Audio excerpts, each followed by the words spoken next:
and the different grants that you can apply for. We will be talking about the application and next steps.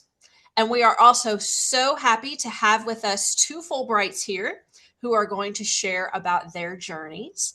And then we'll finish up with a Q&A so you can ask any questions to us or the guest speakers, excuse me.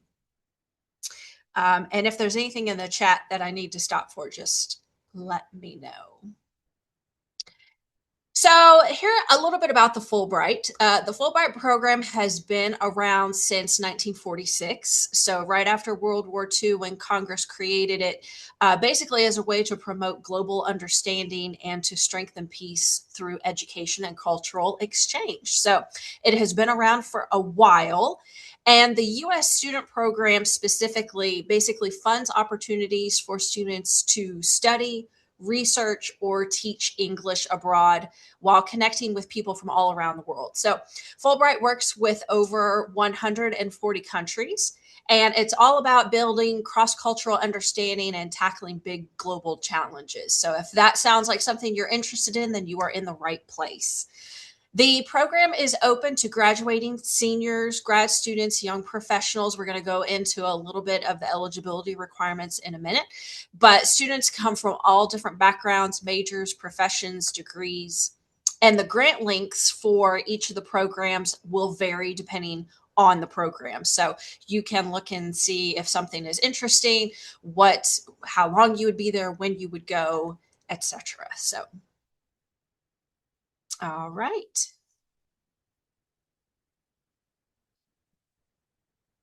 Is that when you, Emily? Sorry. It is. Sorry, whenever I am sharing a PowerPoint on Zoom, for some reason it always takes it a second to move to the next slide. I think it knows it's like I'm watching it, wanting it to Well, move, and it's I'm also forgetful, so I was like, taunting maybe me. it's me. All right. So a little bit about eligibility for Fulbright. There are a couple of main kind of overarching eligibility points that I'm going to talk about in just a minute. But the main thing to know is that when you're looking at the Fulbright website, basically you are going to eventually choose, if you decide to apply, you're going to eventually choose a country to apply to and a grant type to apply to. We're going to talk about that in just a minute. Um, but essentially, you can kind of think that each country kind of has its own set of requirements, or it can have its own set of requirements. So you can almost think of it like if you're looking at a particular country's page, it's almost like a job posting, right? So they may have some preferences that they would like. They may have some requirements that their particular country requires that you have to apply.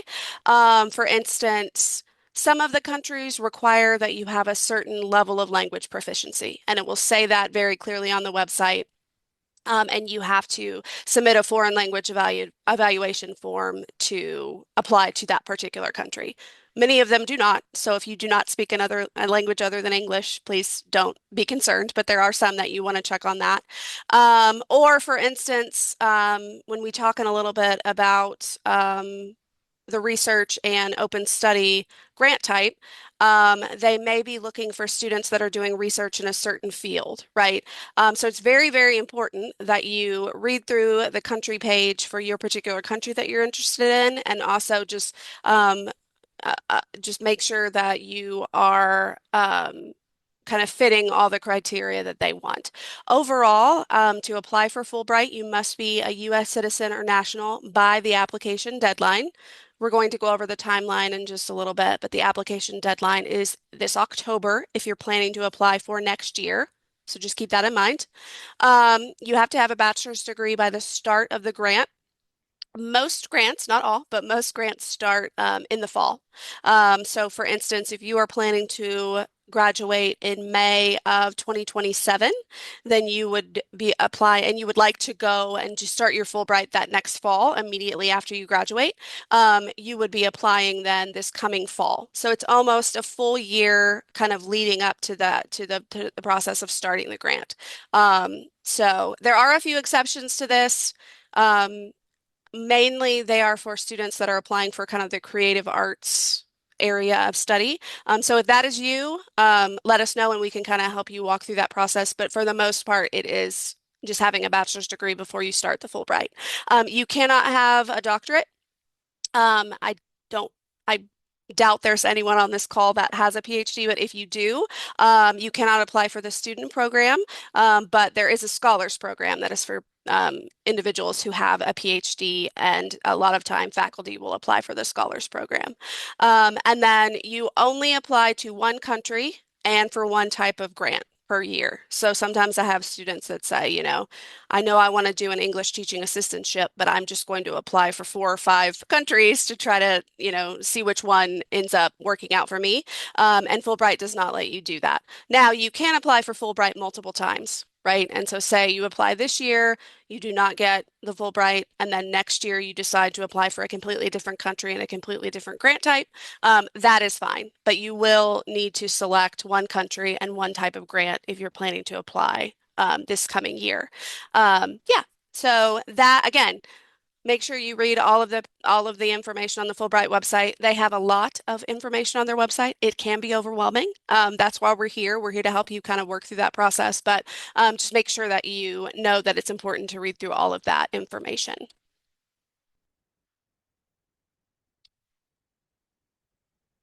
See, it always takes a second, and I feel like everyone's staring at me like I can't use PowerPoint, but I promise I can. It's all right. So, we previously mentioned the different types of grants that you can apply for. So, there are technically uh, two different areas: the English teaching assistantship. So, this is where students will serve as teaching assistants for English language classes while serving as cultural ambassadors for the U.S. The age and academic level of the students varies by country. So you could be in a kindergarten class or you could be in a university level class. So it just kind of depends. The Open Study Research Grant is for you to design your own project. And typically, you're going to work with advisors at your host institution or professors at your host institution. There are 34 countries that allow graduate degree enrollment as a project type. And some have partnerships with specific institutions. So if you are applying for the Fulbright and want to do your graduate study, there are countries that allow that as well.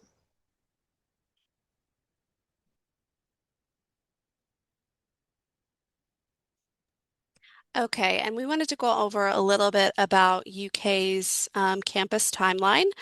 So, if you've done any research into Fulbright, you may have seen where basically the campus that you were affiliated with, there is an endorsement process that you go through. I am here to tell you that that process is not scary, even though it may sound scary. It is not scary. It is not a competitive process in that, we have 30 students applying for Fulbright and we only have 25 students that we can move on to the process. That is not the case. Essentially, if you apply, complete your application, and do your due diligence, we will endorse you ultimately at the end of this process. As an institution, we fill out kind of an endorsement form that almost serves as kind of another a recommendation letter for your candidacy. And so that's a really good way for us to talk about things that as you start working through your Fulbright application, you'll actually see that a lot of the kind of written materials that you're required to submit, actually, they don't give you a ton of words that you can use. They're pretty short, actually. And so sometimes there are students that have, some kind of really cool hobby that they have that we can talk about in their endorsement, or something has happened in your personal life that you kind of want to talk about in terms of just moving forward in your application. And so the more that we can get to know you throughout the process, the better, because that can help us submit those endorsement forms at the end of the process. So again, our timeline is a little bit fluid, but this is kind of the setup of things that we would like to see happen. So the application is open now. If you're planning to apply for this coming fall, you can go in and set up an application and kind of see it as it will look when you're going through and filling out your application. That is especially important if you are thinking about doing the research or the open study um, grant type because that takes a little bit more process in terms of finding your affiliation letter, and we will talk about that kind of thing in a little bit. So September 8th is our campus deadline for UK, and essentially what that means is we want you to have a strong draft of your application in the Fulbright portal. And what we will do is on September 9th, after that deadline, we will pull all the applications from the portal. And basically, Dr. Simpson and I, and typically there are faculty that help us with this, we will go through and look through your application, call you in for an interview. But again, it's not really an interview, it's more of a feedback session. And we will talk to you about some ways that you can make your application stronger, or, if there are certain areas of your application that we feel like it needs more examples or things that you might need to do, we can give you that feedback and help you kind of solidify your application. And then October 7th is the national deadline.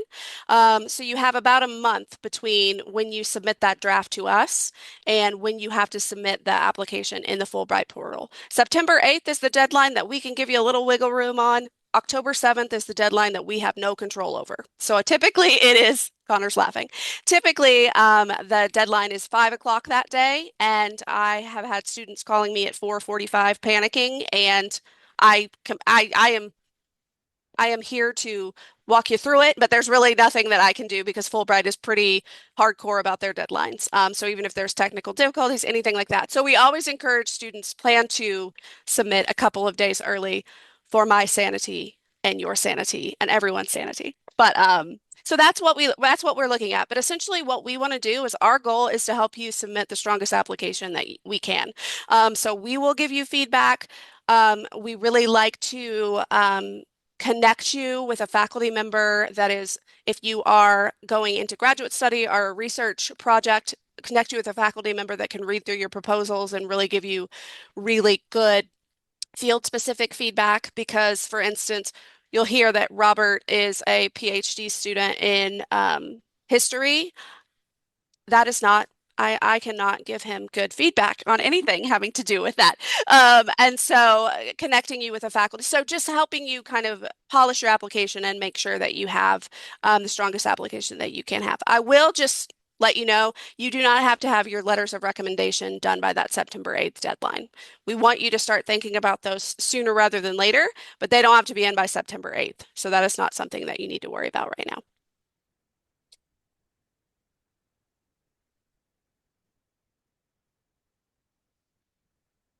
Okay.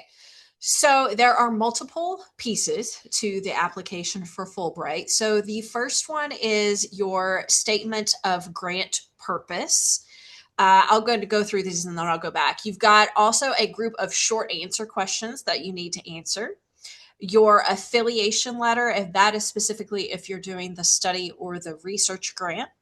Foreign language forms, if applicable. So, as Emily said, if you are going to a country that requires you to have a certain level or a certain knowledge of a foreign language, this is where you would submit that. You need 3 recommendations and your transcripts. So, if you go onto Fulbright's website, it will show you and tell you a little bit about what they're looking for in those statements of grant purpose and those short answers. But in a minute, we're going to talk about something that our office has just recently finished to sort of help students with a little bit more. I don't want to say hand holding, but a little bit more of helping you think through the details of those short answers and the grant purpose, just to give you a little bit more guidelines and things that you can use as you're drafting those.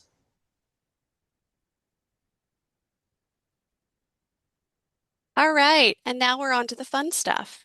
So, as Dr. Simpson said, we are very, very happy to have two of UK's Fulbrighters from last year, and I have to give them a shout out because they are in Finland and Germany, and it is late Tuesday there, so they are staying up late to be able to help you all and give you some wisdom. So we really, really appreciate that.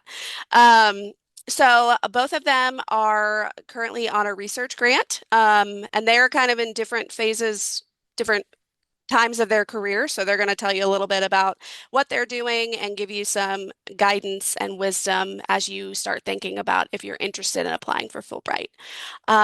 So, Connor, would you like to go first? Sure.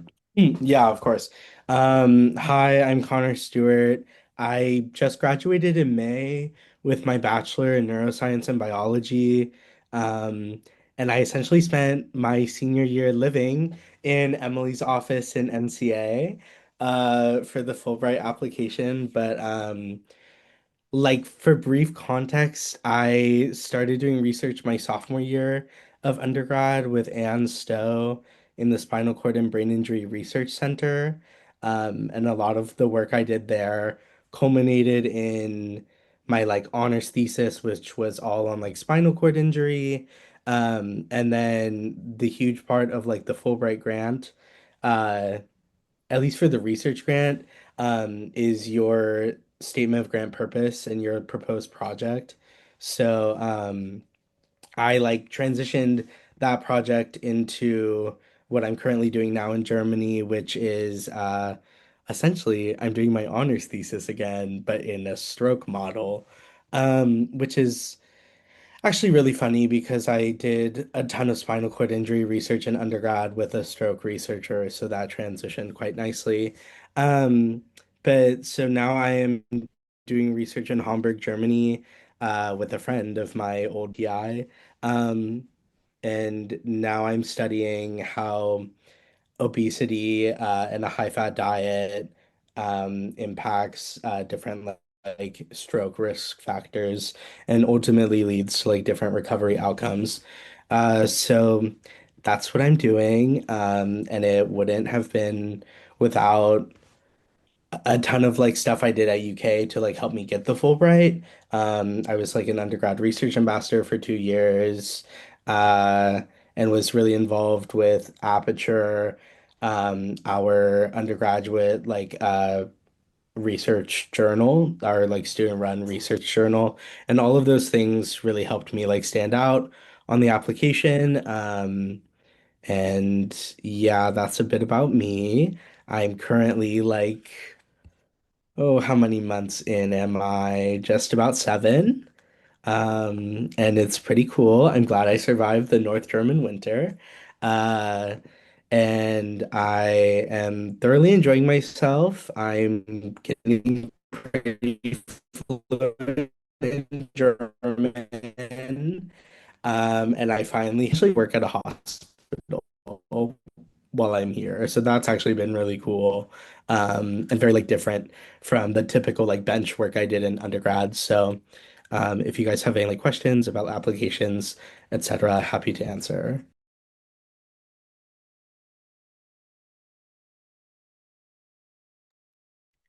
Thank you. And yes, we will have lots of time for questions at the end. If you'd like to unmute or if you want to put questions in the chat, please feel free to do so. Robert, would you like to give us a little intro?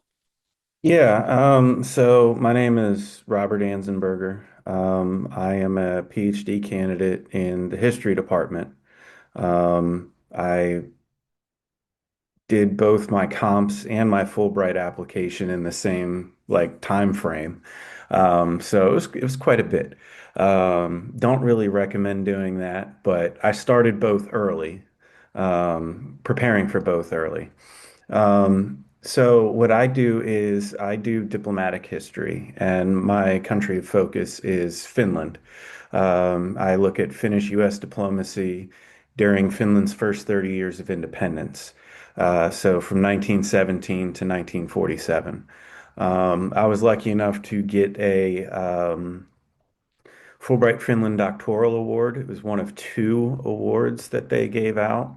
And basically, it's funding from solely from the Finnish government to um, conduct my research, which is going into archives, um, going into the libraries that have Finnish language books that American libraries don't have, and being able to copy everything. Um, as Connor said, it's about connections, right? You want to start making connections now. 2 years ago, I came to Helsinki, which is an 8-hour train ride south of where I am right now. But there's a biannual conference on North American Studies that they do at the University of Helsinki. And I came out to it, I presented at it, I met a professor that I had had some email correspondence with because we kind of overlap in our research. And I talked to him and I kept the line of communication open. And so when I applied, um, I just basically said, hey, can you write me the affiliation letter? It doesn't cost your university anything. It's a mandatory requirement for the award. And it was a quick absolutely. And I had my award letter in or my recommendation letter in from them. And then it was on from there. So I've been here since mid-August. I see Connor's North German winter, and I will raise him a what I would call Northern Finnish winter, um, where we had like 4 hours of sunlight a day in the wintertime. So that was kind of brutal. The little light therapy lamps are highly recommended if you come this far north. So yeah, that's kind of my background. So. All right. I have just one question for you all before we kind of open it up to everyone. If you could rewind back 2 years, this is a tricky question probably, and you were getting ready to think about applying for Fulbright, what do you wish that you had known, or what was the part of the application that you felt like was the most surprising when you kind of started digging into the application? Oh, I wish I had known the emphasis. I guess there's two things about the application, especially for research. They really emphasize like feasibility of your project. So my grant length is 10 months.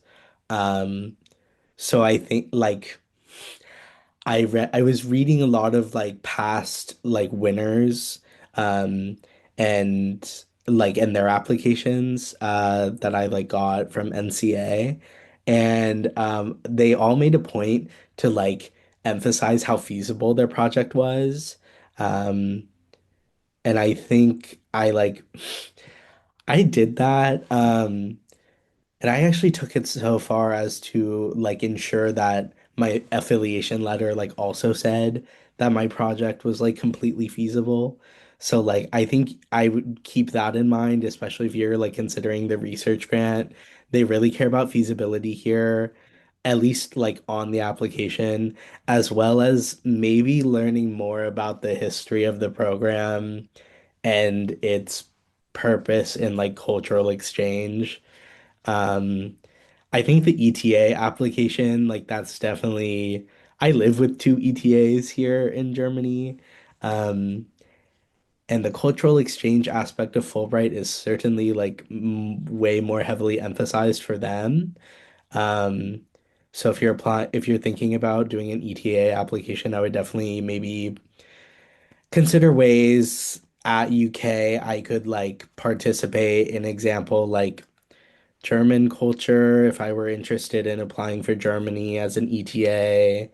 Um, Research, it's really more about like if you have someone there that will like take you. But your application is certainly like strengthened by like saying that you're like willing to like participate in like their culture of your host country, and like maybe I would think through like countries I'd be interested in doing and like where I could like write about like my current involvement in like with that culture, or like even the concept of cultural exchange. I would maybe practice that before so I could like show that I could be a good ambassador for the US in my application. Connor speaks how many languages? For fluently, although now we're counting German I was because going to say. I just passed like a fluency exam here, so that's hype. Um, so like 4.5. I remember we were talking about the cultural exchange aspect, and and he said, "I speak this language and this language." I said, "You don't speak German?" No. I said, "Why did you pick Germany?" And he said, "Because that's where my affiliate is." So yes, it is great. But obviously, he did a great job about talking about why he wanted to go to Germany, right? And so it is important that you have a connection with your country. And that is something that through working with our office that we can kind of talk through with you. So if it's not something that's super obvious that you have a particular connection with a country, that is usually something that we can kind of help you flesh out. Whereas Robert, on the other hand, had a very a very strong connection to his country. So I'll let you answer the question too. Yeah, the first part of the question, the thing that I wish I knew. Um, I wish I had known that the concept of um, furnished apartments is not something that is very popular here in Finland.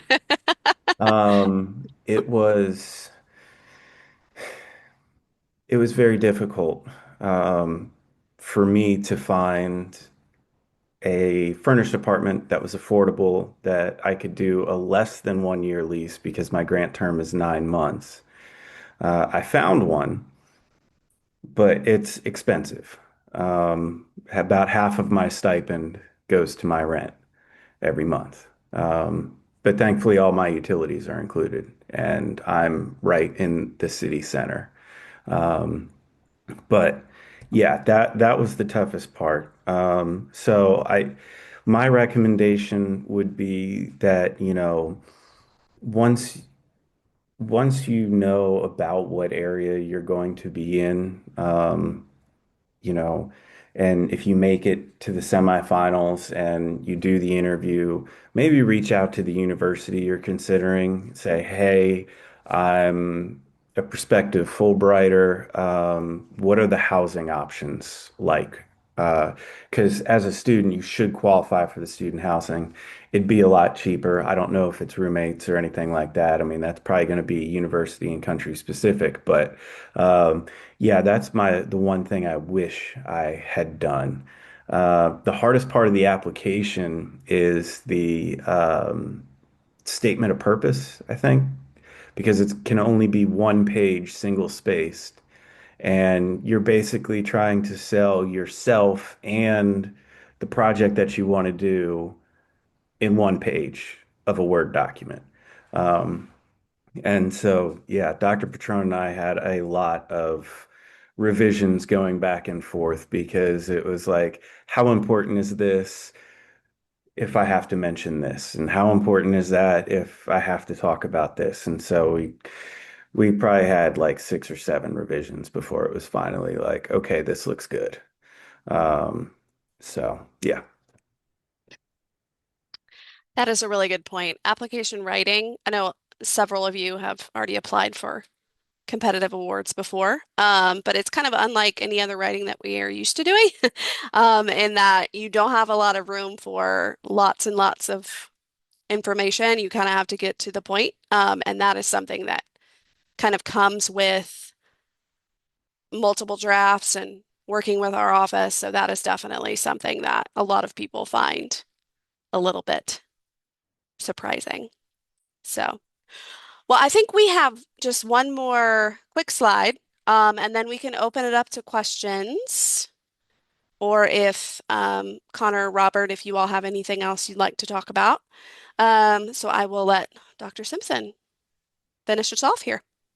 So I think one important thing that Connor and Robert have really spoken about is starting early. So if you are planning to apply this fall, you need to start thinking about looking at those application components now. Go to the website, start looking at the countries, researching more into the grant types if you're not necessarily sure which one you want to pick. Open that application so you can get a feel for what that looks like. This is also the time to be thinking about who those recommenders are going to be and making sure that you have strong connections to the faculty from whom you are going to request that letter. And that needs to be done sooner rather than later. As you all probably know, faculty, many of them are on a 9-month appointment, and some of them are not readily available over the summer to get in contact with or write those letters. So, even reaching out to them and not necessarily saying, can you write me a letter by May 1st, but say, hey, I'm thinking about, applying for Fulbright. Would you be able to write me a recommendation so that at least they know that they can keep in contact with you over the summer that you're going to be working with them. Please, please don't wait until the 11th hour to come and see us in our office.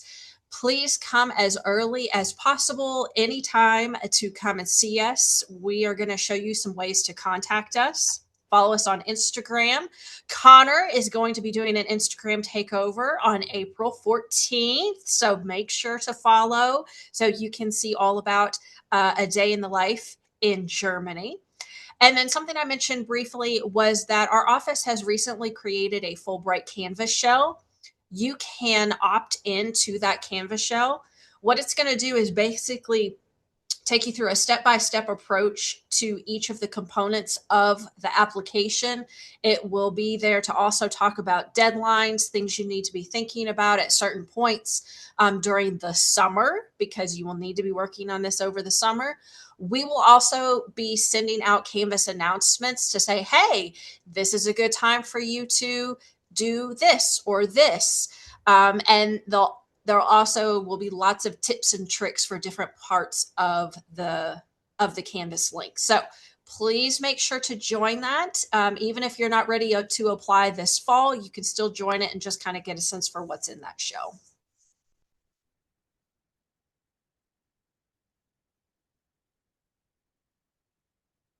And then here are some ways to contact us.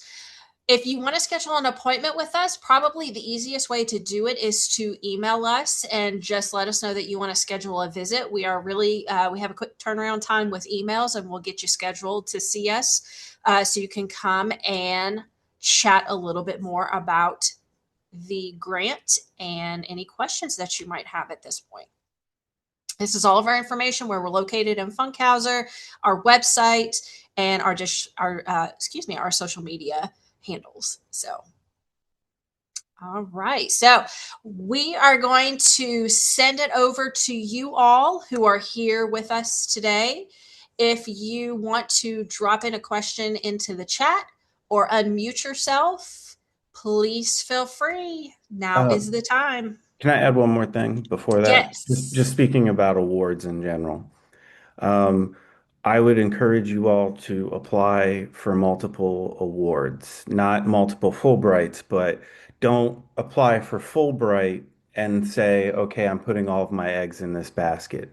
I applied as in the same cycle for the Boren Language Fellowship, and I actually received the Boren Language Fellowship as well. I turned it down for Fulbright, but the fact that I kind of diversified my eggs, if you will. And especially because last year's cycle was kind of a mess with the government shutdown and the argument over funding and all that other fun stuff. So it's good to have backup plans. That's all I'm saying.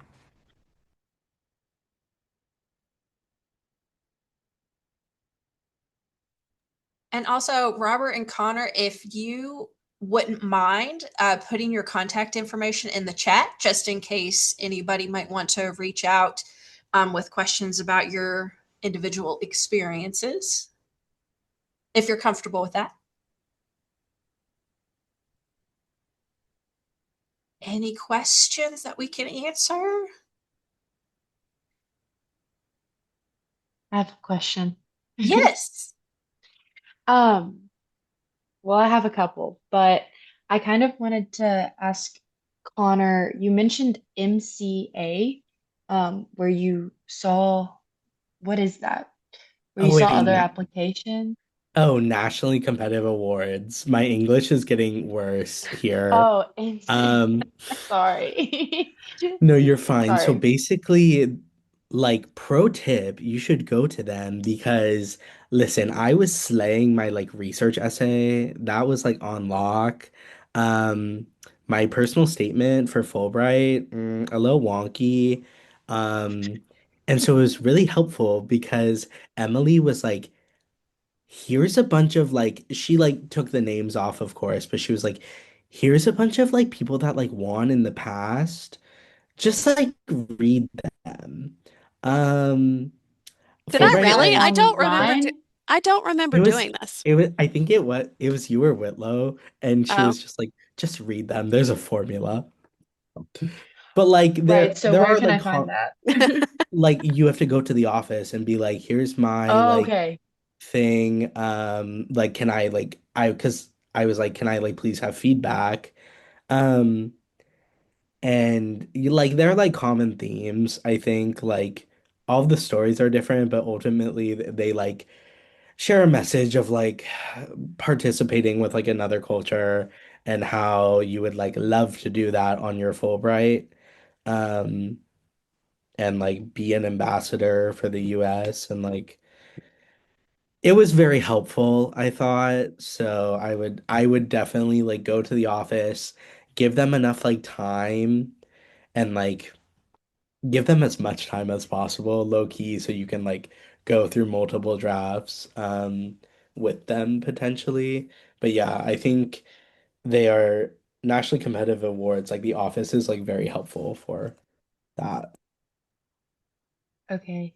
Thank you.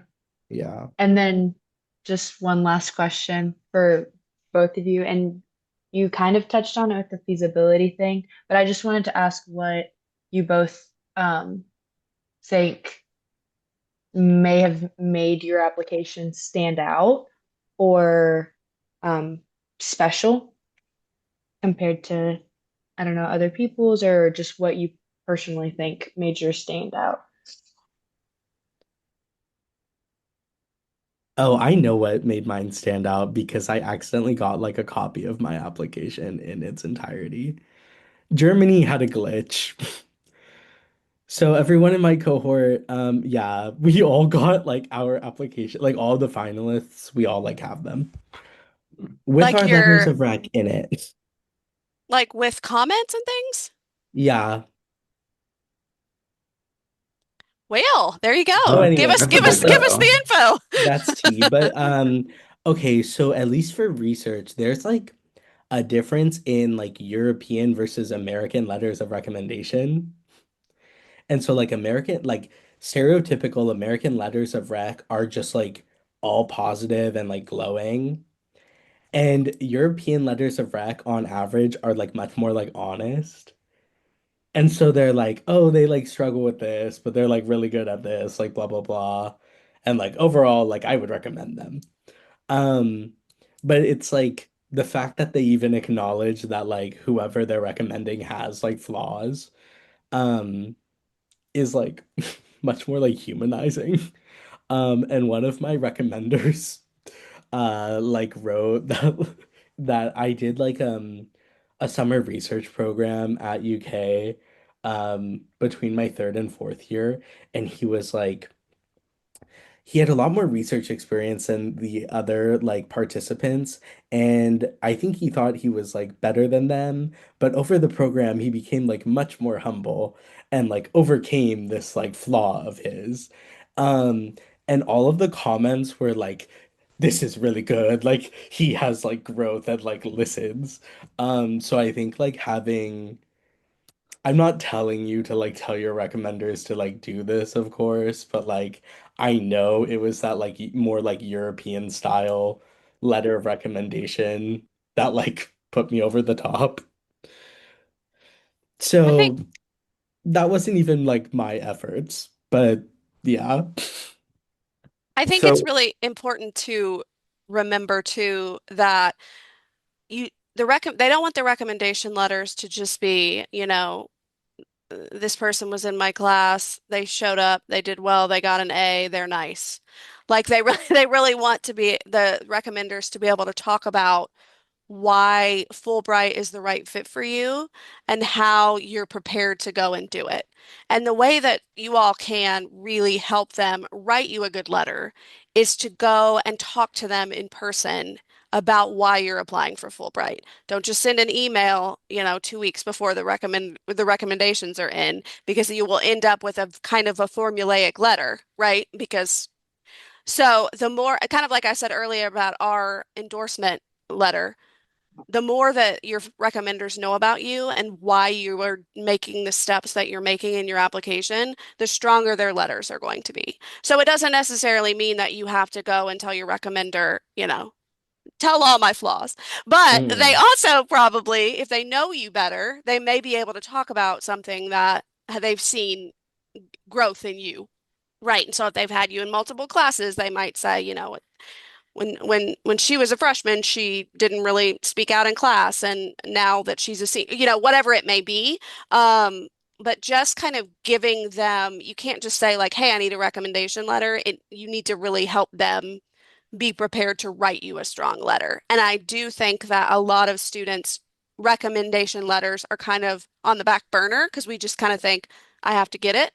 But for these types of awards, you really need good, solid recommendation letters that can talk really about you and why this is a good fit for you. Yeah, I think my application, well, I mean, my application was strengthened because I applied to actually write about Finnish history and U.S. Finnish history. And also because the research that I'm doing has shown that there are some things that have been overlooked historically by historians over the years because they've only focused on the big countries and they haven't bothered to look at the smaller countries involved. Um, and so you couple that with it's the US's 250th birthday this year in July. And so the foundation here has been doing a lot to like highlight my work because the foundations themselves, if your country is a foundation country, will actively try and promote the exchange and the cooperation between your two countries. And so, by highlighting what I'm talking about as like the from the US side and then the Finnish side, and like, look, here's an American that cares about us. It'll help them get fund. It'll help the foundations get funding from the government in a time when everyone's going through a budget crunch, and what's the first thing that gets crunched in the budget? It's education. So, um, kind of help, you have to help the program keep going. So, that's probably what made mine stand out. Oh, I know. I also like, yeah, like my research. Oh, I made sure to say how like my research topic impacted the German population as well. So like I do stroke research and like yes, that's worldwide, like people have strokes everywhere, but I made sure to like find a paper like citing how common stroke was in Germany. That way I could be like, it's detrimental to both populations. Therefore, this project will like improve like blah blah blah. So yeah, like tying the two countries, like the US, whatever those countries together, and it creates like a strong like applicant. Um, I see a really long question in the chat. Yeah, I can read it. I think that question number two, Chloe, are there grants that are less than Oh, 10 okay. months or last a semester long, or is 9 to 10 months the usual length? I would say most are 9 to 10 months. Most, correct me if I'm wrong, I think most probably start in the fall, but there are some grants that may start like in January, February, at kind of the beginning of the calendar year. So yes, most of them are kind of that longer time period, longer than 6 months, more than 9 to 10 months. And then I will ask you all this question because I think you'll have some good insights. Do you have to have a research project or proposal that you are already doing as an undergrad, or can you have a research proposal that you are thinking about or wanting to do and will execute in the host country? I think you don't have to have one. Um, like I think I just got like in my case was unique and like I wanted to like see what would happen if I like went from one type of like nervous system injury to another. However, uh no, you don't like need to just take your undergraduate research and immediately like transition it um to like what you're doing on your Fulbright. It also really is entirely dependent on what your affiliate says. My affiliate here in Germany might be like the chillest guy I've ever met, and he was like, "Yeah, I have lots of funding. That sounds cool." But I also met with him the January, like in January 2025, like months before I came here. And I spent all summer working on the project before I even came to Germany. But that was like kind of a unique case. I will say, I think you would have like a stronger application if you could like at least talk about your research experiences like during your undergraduate career and how they've like prepared you to do research abroad like with this affiliate. And if you're going to do a research proposal that you're thinking about wanting to do in the host country, you need to like really clearly have a plan of like and a very clear timeline. Fulbright loves a timeline. And if you only have 10 months, I actually just answered my midterm report where they, at least in Germany, check up on us researchers. Um, there's only about 30 of us. But so we're all in a group chat and they ask you like, where are you in your proposal? Like, here's what you wrote in the beginning. Like, what goals have you accomplished?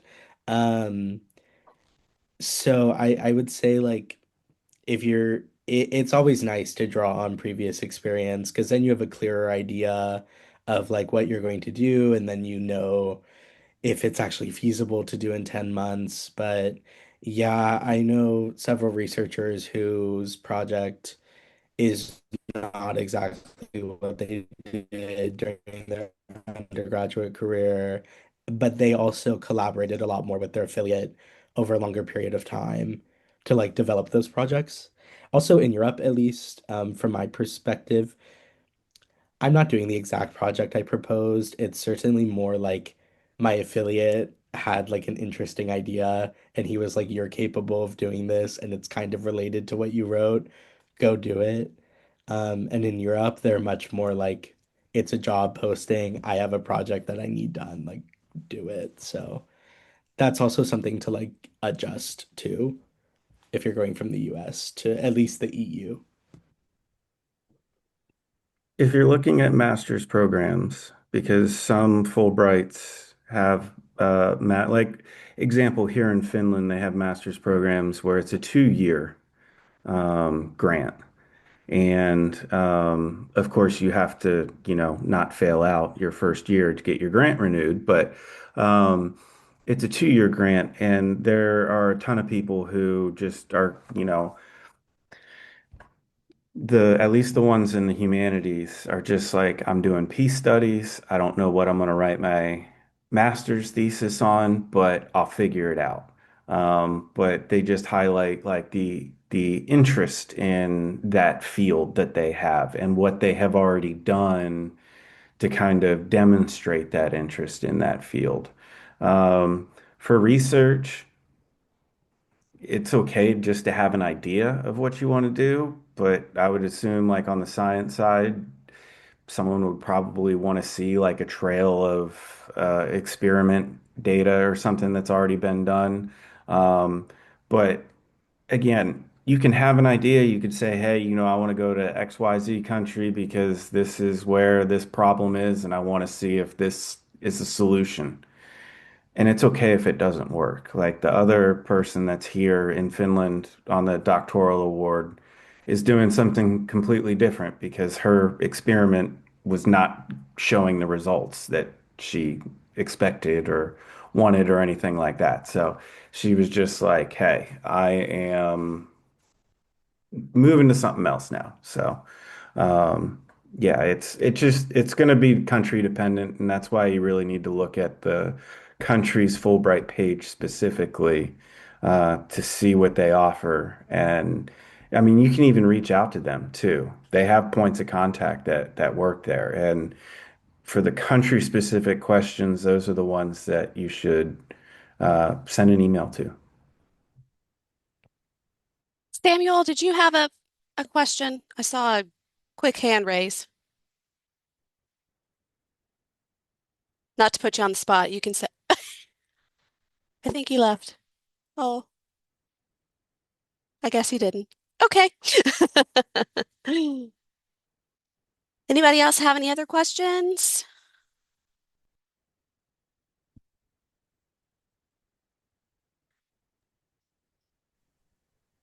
All right.